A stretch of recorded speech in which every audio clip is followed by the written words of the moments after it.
Hi, welcome to the next video in the Putting It All Together section. This time we're going to use some of the same principles as the last video, i.e. using a comb filter to create our sounds, but this time we're going to go for a more percussive sound, a kind of wooden xylophone type sound. A glockenspiel, in fact. I was just informed. So let's have a go at it, shall we?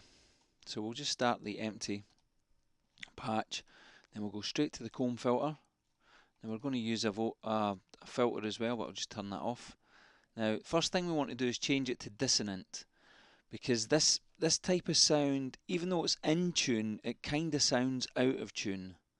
And dissonant allows us to make these kind of weird type sounds. If you read up on the comb filter section, it's explained that it gives us a 4x4 delay, but if you read up when we done the filter section, the comb filter section, it tells you exactly what it is. But it's the same again, up with the pre-fill. But this time, if we press a key, we can't hear anything, whereas the last time when we done that, we got a little kind of clicking noise. Now again, I will pre-warn you, comb filters equals crazy sounds, so just be aware. If you're wearing your headphones, be really careful. Now what we need to do to get a sound is to turn the feedback up, but I don't want to turn the feedback up. I want to use an envelope to control the feedback. So I'm just going to come here and put that modulation source to envelope 1. I'm going to drop everything and I'm going to turn it negative to about 24, and then let's just see if we can get a sound out of this. Now it will be, in fact what I'll do is I'll drop the tuning as well, and I'll leave it at that so that it doesn't come in at too high frequency. So take a listen. And again, really short, snappy envelope.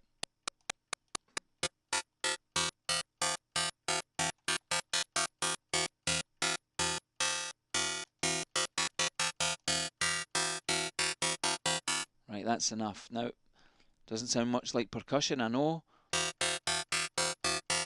Bring the damp up, which is like a 6 decibel low pass filter.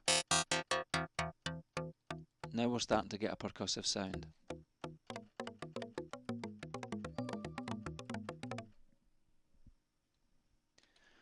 Okay, so that's kind of percussive. What we're going to do now is put the flavour right up. The flavour really, again, these two controls are dependent on what mode that you use in the comb filter, but the flavour parameter and the tone parameter kind of determine the ratios of each delay. So I'm just really going to bring it up here. You'll hear it changing. I've just kind of brought it up and out a bit.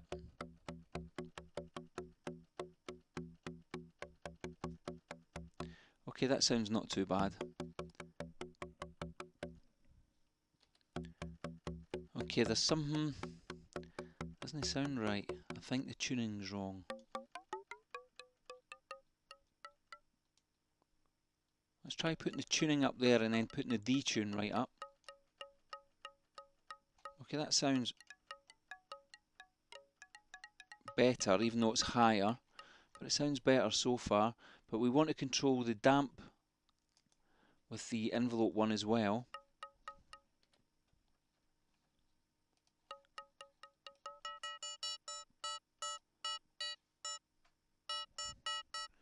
Okay, that's starting to bring this down a bit as well. That sounds better.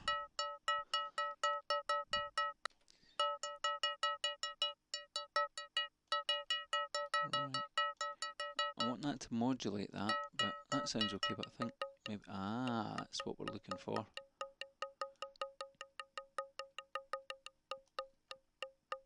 Maybe that's too much.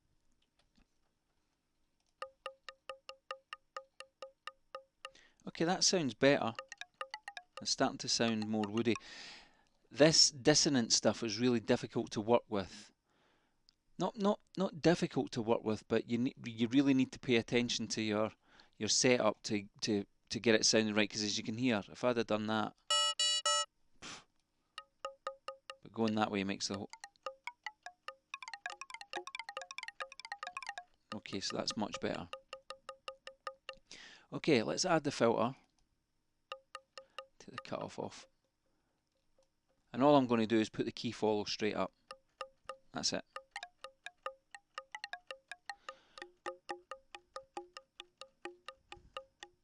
So basically the key follows controlling the cutoff, nothing else, which is nice and simple, and it's very effective.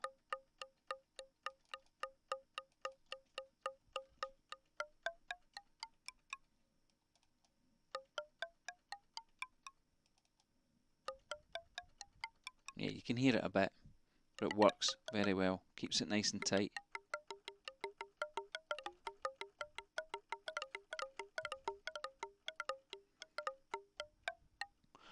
Okay. Now we're going to add a couple of effects, namely EQ and some reverb. Now we're going to EQ this to make it really punchy and really punchy and attacky. So the first thing we're going to do is reduce the top ends, and then we're going to use number 2 here. Spread that out a bit.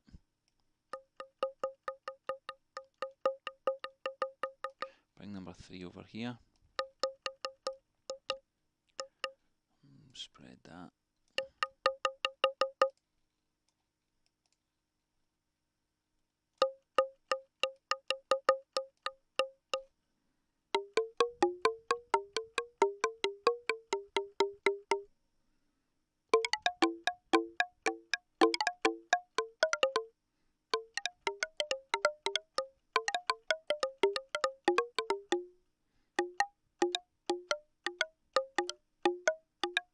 Okay, sounds nice. And of course, down lower.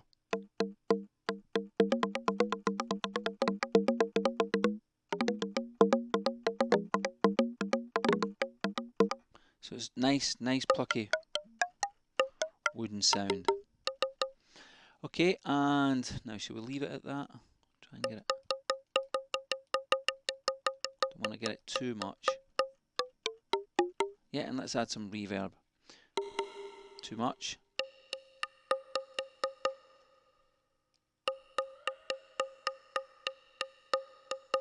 Again, this is all to taste as well, so just mess around. But that sounds like a lot, actually.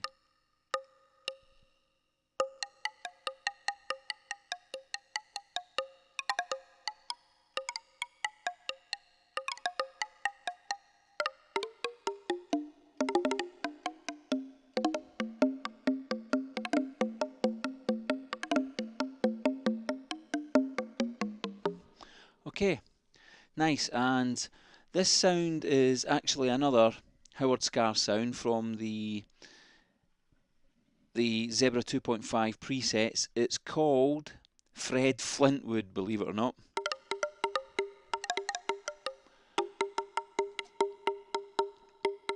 I'm just put an arpeggiator on, I think.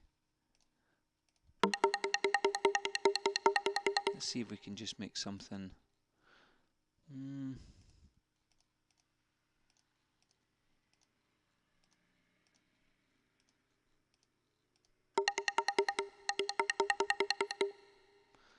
let's go.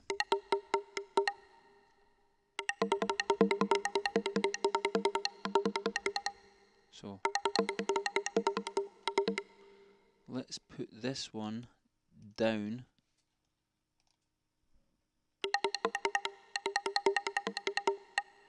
This one down. This one down. This one. 4, 5, 6, 7, 8, 1, 2, 3, 4, and these 4 down as well.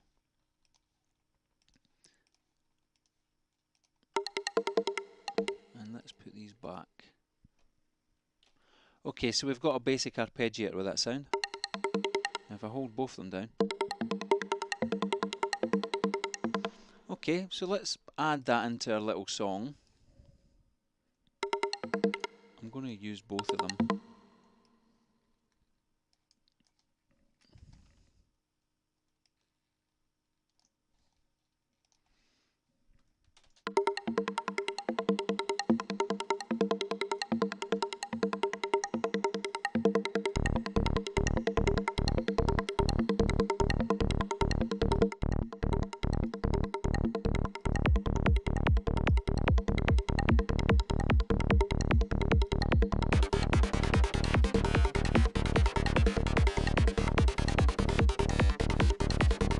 Okay, so not bad for 4 quickly made sounds. That's probably, well, 3 quickly made sounds, probably in under an hour. So let's have a listen. I'll just see if I can mix them in.